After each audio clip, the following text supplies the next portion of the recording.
computer. Okay, well, welcome to Sarah from the Charleston area, and I'm going to have her introduce herself more completely and tell us a little bit about how she's connected to a law enforcement officer and a little bit more about what she does.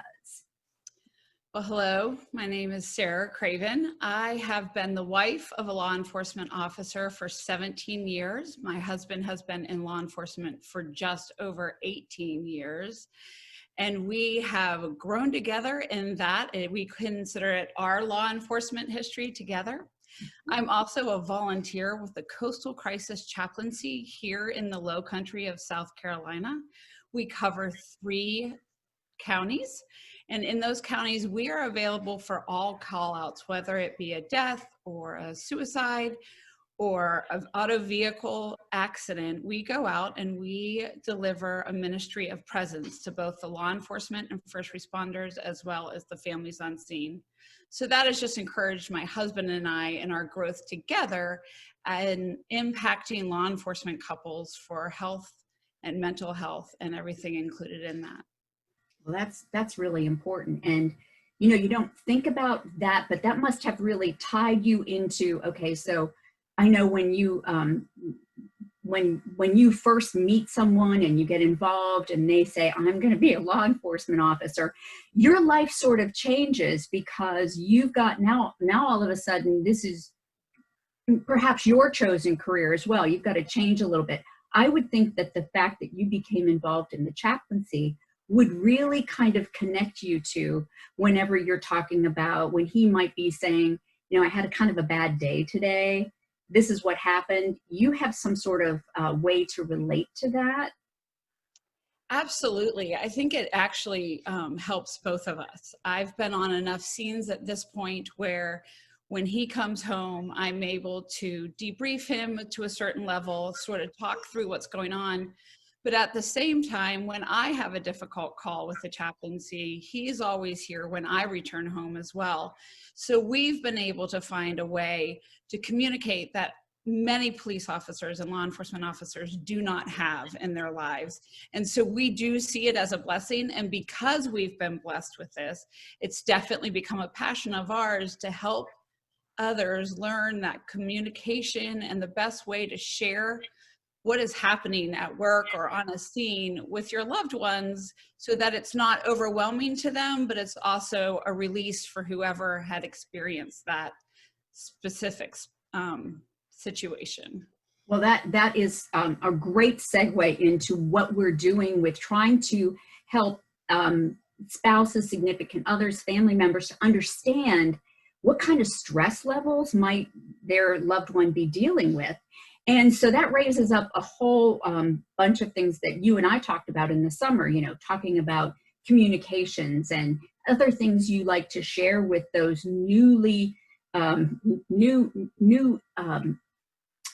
those folks who come out of the academy or new into law enforcement and first responders' lives that, okay, so what should you know going into this? Talk about some of the stress that you experienced and how you've learned to cope, you know, when your husband's maybe out for 2 or 3 days, or how do your holidays always look or maybe not look, you know, those kinds of things. Yeah, absolutely. Well, our very first Christmas, he graduated in January of one year. So we had a whole year together. He had worked all the major holidays and that was okay. We were young, we didn't have any kids. I was working EMS at the time, so our schedules were off. But that first Christmas morning, I thought I was Superwoman and I was just gonna get up and soar through it without any emotions. It was okay. I was a law enforcement wife. And my in-laws actually came to pick me up and drive me to the family dinner. And as I was sitting in the back of that van, I realized how painful it was to have this major holiday away from my husband. And the other thing that just impacted me so deeply was his mother, who was sitting in the seat in front of me. She had tears in her eyes as well. And so it occurred to me, not only was it my first Christmas without my husband, but after 21 years, it was her first Christmas without her son. And so that was eye-opening for me very early on about the importance of extended family, and considering them and not just shutting ourselves off in our own little holiday world. And I would say that it was, semi-easy for the first 10 years. We didn't have any children. We could adapt. There were many meals shared in the police car, or I would do ride-alongs and just find time. Once our children were born, holidays took a dramatic turn. Being a DUI officer meant he was working every major holiday. And so we had to make decisions about when to eat, when to open gifts. And I think one of the just mornings that just really confirmed that we were solid and who we were as a law enforcement family, and even though it was painful, we knew that this was something that we could do together, was a Christmas morning when he got called out about 3 a.m. for a drunk driver who had hit a tree and been killed. And my children woke up and there was no dad. And they just sat on my bed and said, no, we're going to wait for dad. And I know that every family does it differently. Some open the night before, so you're not in that situation. But just simply having that and having my kids realize that somebody else was waking up Christmas morning without a loved one, and that's why daddy needed to be there, was so crucial. And I will say that our kids have probably heard it all at this point. I know a lot of law enforcement families try to keep it away from the kids, try to keep it away from their spouses. For us, what worked best is just having very open, honest communication with our kids. They know when mommy's been gone all night on a suicide. They know when daddy's worked a really hard rack and just needs some alone time. So that's something that we've built into our family that has worked really well. But holidays are the hardest. You feel like a widow. You feel like weddings, holidays, you're there by yourself. When kids are there, it's even more difficult. And in the long run, it's something you start to get used to, but it's also something that just kind of feels unfair. But as we honor our first responders and our law enforcement officers, we honor them in that sacrifice that they're making for others, and honor that we have our own time with him and our own conversations that can happen outside of that. So it was a huge change. We don't always have daddy, but we are able to find ways to celebrate nonetheless. How old were the kids when they, sort of said, we can't have presents open without dad? I mean, first of all, you're creating this very empathetic group of young people, which I think is awesome, that they, think about someone else that might be lost, and that's why dad isn't home to be with them. But yeah, I mean, how old were the kids? They were young. Our twin daughters were 4 and our son was 6. And so they came and climbed into bed. Daddy had said, go ahead without me, take pictures. But they have a real sense of, I would almost call it protection over their father. When they look around the world and they see what's happening and the attitude towards law enforcement, our children are so incredibly proud of their father, and they have built protective barriers around him so that they look for ways to make sure he's included because he can't always be there. So they were young, but they definitely knew that they wanted to wait for daddy to get home. It was a beautiful morning. That is really a wonderful, wonderful story, Sarah. So let's go back a little bit and think about when you were newly involved with your husband, or maybe, I'm so sorry. Maybe even when you were dating. That's my son.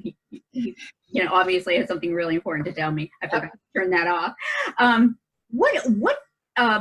Talk about some of the stress that you, what was maybe not the stress, but what was one thing you wish you knew as you were is there was one thing you might have thought, I wish I knew this before this all started. Not that it would have changed your relationship or him pursuing this particular career, but what's one thing you wish you knew that would have been better for you to know early on, because you've coped, and maybe even for the family situation, for family life, now that you've got the kids?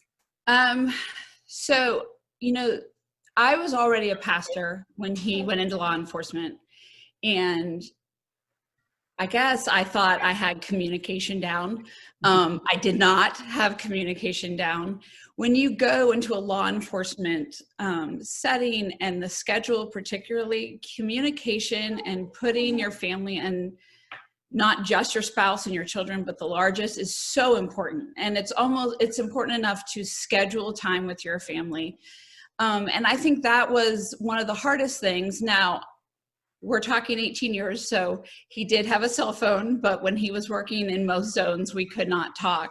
So there would be nights where I didn't hear from him the entire 12-hour shift. And I wish that I had had the knowledge I have right now, that there is a system built in that if my husband is in trouble, somebody will contact me, that I'll be okay. Because I had many nights lying awake thinking, where is he? What's going on? And now when I meet young family members, young male, female spouses, I have to explain to them that in this culture of quick and easy communication, you don't get that within law enforcement. You don't get to plan something in advance, because 9 times out of 10, it will change. Speaking with Michael Ackerman, he has a story about Valentine's Day. We all have stories where up until the last minute, for us, it was Easter Sunday and the vice president just happened to be into town. So he had to get up and leave in the middle of the day. And keeping that open communication and that open knowledge to give each other grace in the areas that it's needed. Because it can start to feel very personal. It starts to feel as though your loved one loves their job more than they love you. And you need to just be able to say to one another, I understand that this is your job. I understand that this is what it takes. And I have hopefully built that into my children as well. And I have built into them their thankfulness for what Daddy does, and making sure that even though we both bring in money, but that they thank Daddy for the meals that they get to eat when Daddy didn't get to eat with us. And so just opening up that communication. I know that a lot of law enforcement officers are so scared to share their daily life with their families because they are afraid that will build into their fear. But what I found is the more he opened up and the more we were able to communicate, and he didn't have to give me all the gory details, but what I needed was that everything was okay when he walked back into my house, or when he started heading home, that I just got that I'm good and we're coming home. And so just keeping up that communication on both sides, checking in on one another. We floundered for about 1.5 years of trying to figure that out and trying to remember that the jobs don't come first, that we come first, but there are demands on those jobs that will pull us away from each other. Right. So in essence, don't take it so personally. Try to sort of separate that. And yeah, I mean, that's really, I think, really key. Yes. And, yeah, that's great advice. Let's see. Do you have, I mean, you talked briefly about the new sort of social unrest and your added fear a little bit about, your kids being super proud and you being super proud of your husband and their dad. There is this new social unrest that I think has just ballooned. I mean, it's been there for years, but it's really taken on a life of its own without us getting political at all. There's this new stress that you worry about with, political stuff that is bringing people out and potentially could make their job a little more scary and life threatening.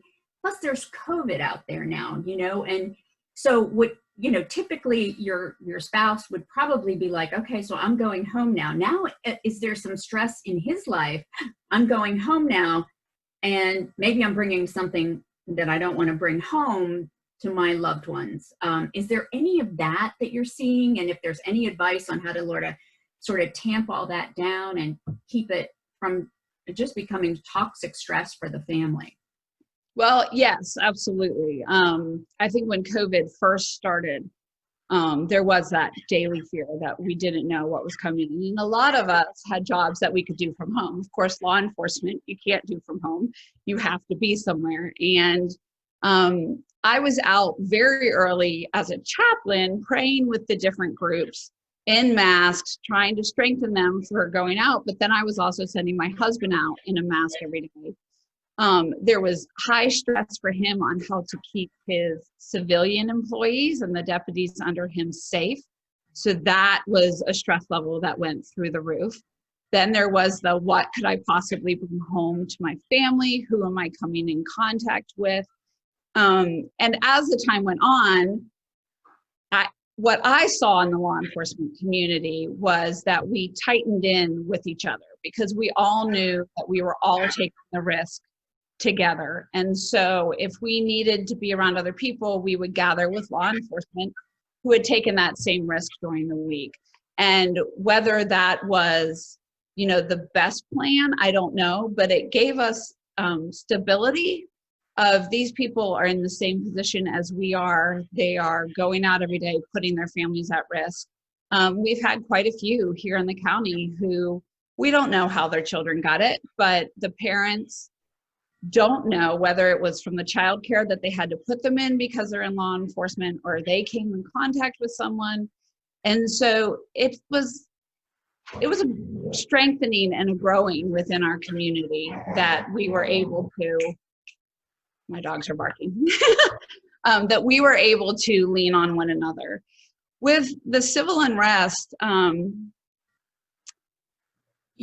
remember when Ferguson happened and I was sitting in a restaurant with our oldest. He had gotten a good report card, so he got to choose a restaurant that night. It was just the two of us, and I was watching Ferguson, and it was the first time that I felt personal fear and insecurity in who I was. 20 years ago when we started this journey, we all wore Thin Blue Line t-shirts. We had them on our car. We took our cars to dinner. It was not an issue that we felt safety-wise for our families. And I've watched that develop over the years. And to come to a point where we have to sit down and talk with our children and say, not everybody is excited that daddy's a police officer. And so therefore, we're gauging. They are my children, so they don't stop talking. So I don't know how well they're gauging things they say, but we don't wear thin blue lines anymore. And it's become very, very, very painful for the entire law enforcement community, including spouses and parents, because we know what our loved one was called to. We know who they are at night. And when I talk with other spouses who are struggling with that, I say, remember who they are when they're with you. Because right now, the news media wants to tell us they're different than who they are, or they've changed, or that they just aren't good at their jobs. And so we have to remember who they were when we met them, remember who they are now when we're quiet in our home. But I would definitely say the civil unrest in the country has put a new level of stress on families that I did not foresee and do not know yet how it's going to play out in law enforcement and how many good officers we're going to lose to retirement because it's easier to take that stress off of our families. Right. It's in a way, it's judging everyone by perhaps 1 or 2 or 10 people in the country that may not have followed all the rules or may have done something differently. And it's judging everybody collectively. And that is causing stress. I can imagine that there's a high level of stress for law enforcement spouses and family members and, anybody connected that loves them. It's different. It's different. So yeah. Good to talk about it because it's out there and we have to make sure we talk about it. So one of the last things I wanted to talk about with you was, do you have any parting thoughts or best advice? I know when we talked in the summer, you had, and I think Michael had even talked about this too, the financial, there's like, okay, so, Michael speaks to this and says, whatever you do, don't count that overtime into as you're planning your budget for rent and food and babies and diapers and, vacations, because that is not something you can consistently count on. So that was one of his takeaways. So what can you share with us too that might be, hey, if I was just, my son or daughter was just becoming a law enforcement officer, or I was suddenly dating somebody that, what would you want to say to me? Hey, this is something you need to know. I think the money is a huge thing. I think you have to be very careful. We fell into that pit, and we are slowly climbing out of it. We do honestly depend on an overtime check. My husband texted me 10 minutes ago. I'm not feeling well. I said, come home. He said, I have overtime tonight. So it's, the money is always an adventure. You definitely don't get into law enforcement for the money. But I knew that my husband was specifically called from a very young age. And I really do think law enforcement is a calling. And just like in ministry and as a pastor, there are a lot of people who think, oh, being a pastor looks fun and enjoyment and you get to worship with people all the time, and there's a stress level that comes with it and that people just don't understand. And I think it's the same way with law enforcement. I've seen it in both places, is that if you are not called to ministry or you are not called into law enforcement, it will fail. Because you will not have the strength to follow through, and you will fall back on some unhealthy habits and unhealthy tactics that can get you in dangerous situations in law enforcement. And so I always tell, when Michael and I were in front of a new class, I'd say, please make sure you're called to this. Make sure it's not just something you want to do in the meantime. Make sure it's not, oh, well, I've now, left military and this is the closest thing to it, because they're actually not very much alike at all. And if you are receiving that calling and you have a loved one, someone you are going to be married to, or even if it's just your parents, make sure that they understand that it's a calling, that it's not just a job, that it's something that we pour our lives into just as we do as pastors. It's something that our steps are guided in when we rely on the rest of our men and women who are backing us up, our department, the other departments. It is a brotherhood and sisterhood of over 1.6 million people in the United States. And my hope and prayer every day is that every one of those officers are called into it, because when you are called into it, it makes all the difference in the world. And so, remembering that calling in the early days, remembering that calling when they're at academy for 12, 15, 26 weeks, however long they have to go to academy, that this is something they are called to. Remember the calling when there's no money. It brings you to a better place within your relationship, that you know that this is what you were supposed to be doing. And therefore, like my husband and I are both exactly where we know we're supposed to be. So even though there's no money, we know that we will carry through it because we're where we're supposed to be. That's really good. Last thing I would like you to tell me is, what are some of the coping strategies that you use for your self-care? As a chaplain, you're out on calls, and you're not called because, something really great has happened. You're called because there's a tragedy or a potential tragedy. And same with your husband. What are some of the things that you do to keep yourself mentally balanced? Because one of the things we're going to be talking about in our webinar is, and we know that it is, sometimes sadly career ending for people to say, hey, I'm dealing with a little bit of anxiety, and, I'm taking a little bit of this medication, really helps me out. So is that something that, obviously that's something that we don't talk about too much. There's some stigma associated with that. We're working on that and making sure that people know to talk about things, because it's very common. But, also those positive coping strategies to keep you from, drug use or other, alcohol use. I mean, there's things that, you know, as a way to de-stress, people kind of use some of those tools. What are you promoting to this family, this spouse, that you can share about yourself and that way your husband also employs? So, I have always been an anxious person. I think I can remember all the way back to age 4 or 5. So, I personally am medicated for my anxiety.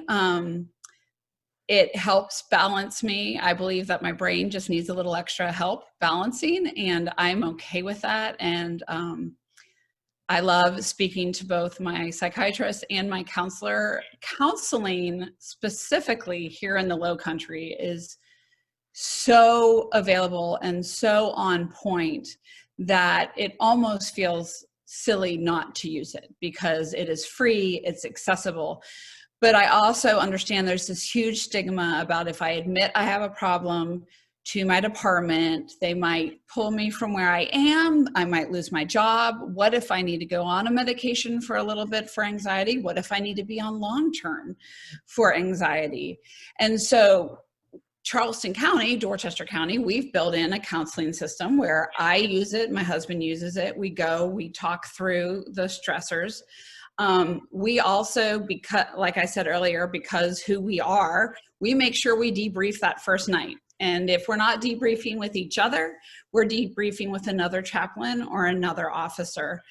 And that initial debrief, a lot can come from initial debrief. The sense of needing more depth in your debriefing, or you can just sort of release it. And there are times that my husband and I, one of us will say to the other, do you remember that call? And just through that initial debriefing that we did, we were able to release it enough that we don't even have that memory. We're able to keep going. But, you know, there was a time that my husband, much like Michael, was in a bad situation. And it was about 4 days until I noticed that he wasn't sleeping. And it was actually somebody else who said, Sarah, I don't think he's sleeping. And here I am, the person who talks to officers about what they need to do. And I'm making sure he's eating and I'm making sure he's drinking, but I wasn't checking if he was actually sleeping. And I know that Michael did the same thing after his. And both of them, both my husband and Michael, ended up having to go deeper into some PTSD debriefing. And that's another amazing thing that we are blessed to have in South Carolina is programs set up for that debriefing where they go away, they spend 3 days, they talk through it. We've had officers come down from New York from 9/11, officers who have had their partners commit suicide, all kinds of things coming in, debriefing, pulling through it. But we are definitely a pro-counseling person. And if the counselor thinks that a medication might help, there are very few law enforcement agencies left here in the United States who don't notice that we have an issue. Our suicide rate is on the rise. Our alcoholism rate is on the rise. Law enforcement families are seeking ways to numb that pain. And I think part of the civil unrest that we're going through has helped us actually say, hey, listen, let's check in on the mental health of our officers. Let's make sure that they're mentally stable where they can go out and deal with a suicidal person, deal with a domestic. It's one of the deadliest calls you can go on, and you have to be on your toes and clear-minded when you go on a domestic. So I'm excited about this time. I feel like we're really opening up. We're really seeking new ways to help law enforcement officers deal with that stress. And my desire, of course, is to help their families and their loved ones realize that there's a stressor here, that they might not talk through it. Make sure they're talking to someone. Make sure they're drinking a lot of water. Make sure they're eating whole meals, because when they're on the road, they're eating Snickers bars and hamburgers. So making sure, and I'm not, make sure you have a meal on the table. That's definitely not the kind of woman I am, but making sure that there is healthy food, healthy choices, watching alcohol intake. It's all important, But that all goes back to the communication. If you just one day say, hey, guess what? I think you're drinking too much alcohol, and haven't built up the communication to that part, it can be difficult. So starting with that communication will help you in the long run when it comes to the difficult situations. Well, that's really good advice. That's great advice. I want to thank you for the time. This has been awesome. Absolutely. I think this will be real helpful. I know that one of the things that NAMI is trying to do is just make everybody aware, wherever they are, in whatever profession they're in, is that mental health is very prevalent, and it's non-discriminating. I mean, it touches 1 in 5 children and youth and 1 in 4 adults. And so, if there are 400 people in the law enforcement community in your husband's particular department, yep. Do the math, and it doesn't mean that they're all in a very in a serious mental health condition, but there's that many diagnosable cases, and a lot of them are anxiety and depression and some other things that are very easily you can live very well in recovery. And right. Sometimes it includes the therapy and medication, and sometimes it's just the therapy, and sometimes it's going to the gym, and it's whatever your coping strategies might involve to keep everybody in a good place of recovery. But we do have to talk about it. And that's what I asked Michael. I said, how can we, what do we need to do to sort of change the frame? And he said, we just need to talk about this. And I said, I'm all in, I'm all in. So Me too. Yes, absolutely. Well, thank you so much for your time.